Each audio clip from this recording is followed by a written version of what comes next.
Global affairs analyst and a lawyer, Olu Osha, joins me on the news for for analysis of these latest incidents. Talk to us about. Thanks so much for joining us. First and foremost, talk to us about your reaction to the missile strikes across Ukraine, which has led to the major power cuts. Well, thank you so much for having me. Let me start off with a disclaimer that the views expressed today are entirely mine. They're not endorsed by the United States government or any of its agencies.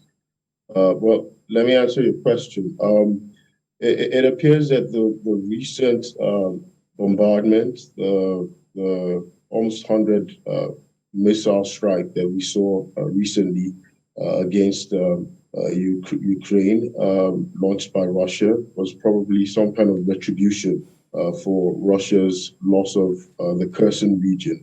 Of course, Kherson was a strategic city which Russia had occupied since March, and so it appears that Russia is now shifting its strategy, and it's now determined to wage some kind of war of attrition by degrading the infrastructure of Ukraine, which of course has left a loss of power and heat to numerous communities. 80% of the city of Lviv is without power and water supply right now. Moscow is actually blaming Kiev for the attacks. Is this Russia exonerating itself, or a sort of way of shifting blame? Well, in terms of, well, if we're talking about, the recent news was there were some missiles landed. I don't know if it was inadvertently or accidentally in Poland, which left two people, which killed two people. That was earlier in the week. And Moscow, even intelligence, U.S. intelligence, and NATO intelligence, they've indicated that the strikes were not from Russia, but Ukraine, in Ukraine's attempt to counter missiles that were fired from Moscow. In any event, everyone is in agreement that Russia is the ultimate aggressor. They were the ones who instigated the whole war in the first place with the initial illegal annexation of the Crimea region in 2014. They also sponsored and supported pro-Moscow separatists in Ukraine. And of course, it escalated to full-scale war with the invasion in 24th of February, 2022. That's this year. And so, of course, Russia has its demands, which is from President Vladimir Putin's sort of doctrinaire notion of Ukraine being part of Mother Russia, which is a bit of a stretch. And he says Ukrainians and Russians are one. And so, their demands, that's Putin's demands to sort of annex the areas of the Donbass region in sort of, consistent with the Minsk II agreement, which was to sort of grant self-government to, areas of the Donbass region. Now, there's a history here.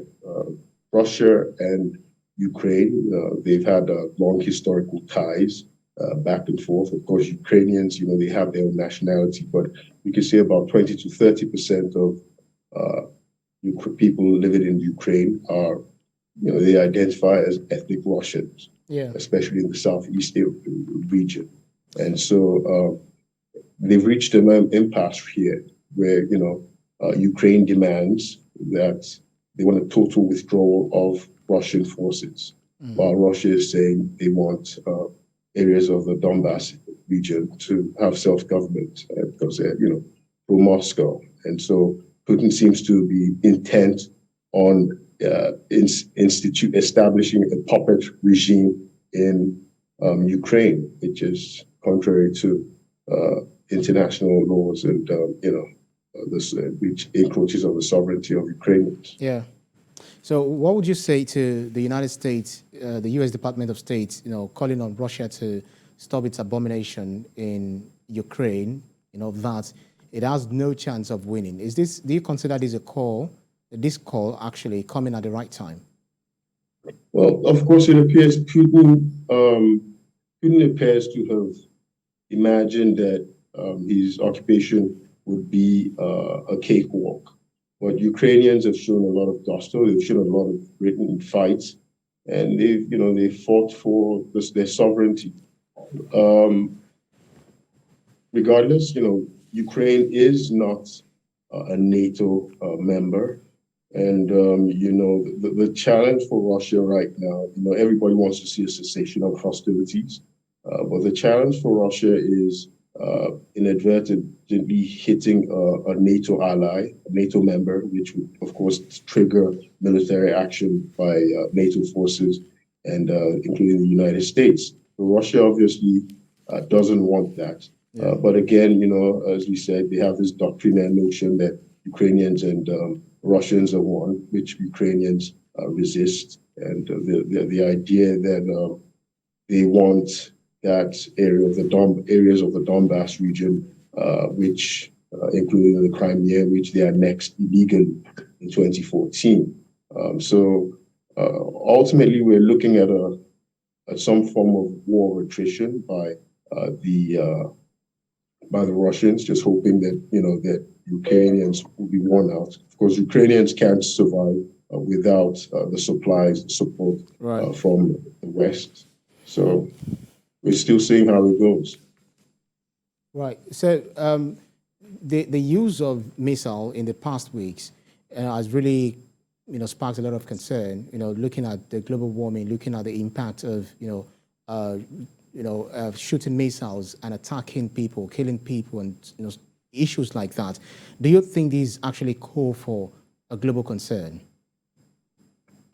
Well, these two nations are very important in the world. Russia is a major supplier of gas, and of course, Russia is a nuclear power. So we don't want to see, it's still it's a legacy of the old USSR superpower, which had rivaled the United States, and of course, it was ultimately defeated. But now it looks like there's a concern that Putin, who's the president of Russia, wants sort of a reemergence of that superpower status. That's one. And, it's a major gas supplier. So it can use this sort of to blackmail the rest of the world. We're seeing skyrocketing prices. Now, Ukraine, on the other hand, is a very fertile area, right? It's a major supplier of grains, wheat. And fortunately, we've recently seen some kind of concession by Russia, right, when it extended by 120 days the supply of the ability of Ukraine to supply grains through few ports to the world, right? So they could continue to export grains to the world. It was a Turkish broken deal. In any way, we're seeing rising inflation. It's not only had an adverse impact on Ukrainian economy, which is contracted, but at the same time, it will hurt, global prices, heating in Europe. Russia supplies gas to Europe, and it's using this as a wedge. Absolutely. Well, lawyer and global affairs analyst Olu Osha, thank you so much for your time on World Now. Thank you. Thank you for having me.